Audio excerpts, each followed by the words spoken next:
Here's how this works. Water, salt, and pepper, those are freebies. Your pantry, it better have flour, oil, vinegar, mustard, and garlic. Beyond that, you'll only need 5 more ingredients and 25 minutes to put an entree or entire meal on the table. So, shop, set the clock, and let's dish out.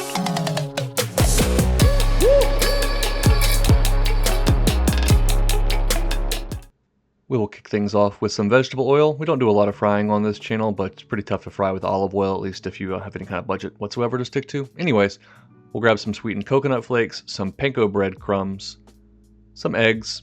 You're gonna need this to make a breading station, of course. And then I've got a pound of jumbo shrimp here. These are 16 to 20, and they are already deveined and ready to be peeled. 16 to 20 meaning there are 16 to 20 of them in a pound. Anything around that size or even larger would be great.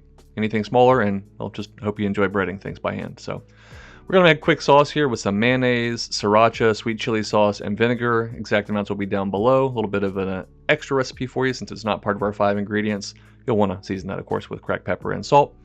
Give it a good whisk, and that is an awesome dipping sauce that is spicy, tangy, and creamy.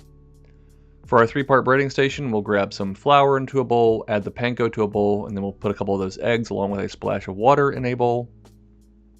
Go ahead and beat those eggs thoroughly. Season up your panko with plenty of salt and fresh cracked pepper. Then we'll add in some of our coconut flakes. By the way, guys, as with the sauce, the exact amounts and instructions are down below. No need to take notes. See, I've got our shrimp nice and peeled there. We're just going to add all of them to the flour, give them a nice toss. Then we're going to take them one at a time and knock off any excess flour. Add them to our egg wash. You can see I'm using one hand for the wet station and one hand for the dry here. Helps keep my fingers from becoming completely ensconced in batter. Go ahead and press that coconut and panko into that shrimp, set it aside, and rinse and repeat with your remaining shrimp.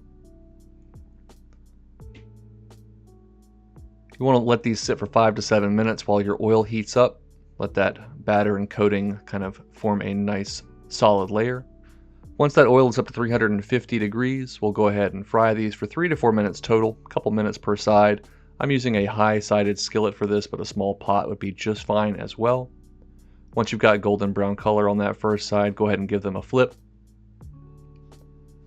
And once they are golden brown on all sides and cooked through in the middle, which again should only take 3 to 4 minutes, go ahead and remove them, ideally to a rack again to drain, let any of that excess oil wick away and drip away.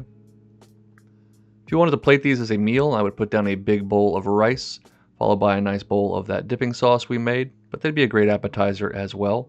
1 pound would serve 2 people for a meal, maybe one really hungry person.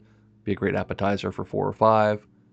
We'll just lay down some of our coconut shrimp, and then I'm going to keep this pretty simple for garnish. We're going to hit it with a few chives for a pop of green.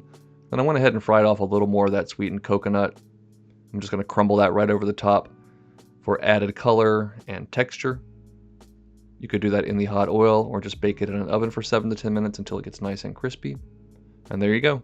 A beautiful bowl of coconut shrimp, perfect for your next appetizer or crunchy, crispy dinner.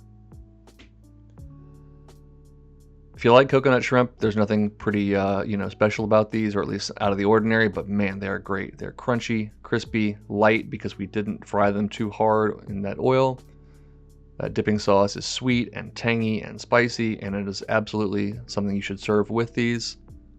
I know you're going to love them if you like fried shrimp, so give them a try. Definitely try that dipping sauce. Keep that in the fridge for anything that you'd like. And now it's your turn. Maybe do a little better than me with that. To get out of here and go make something delicious.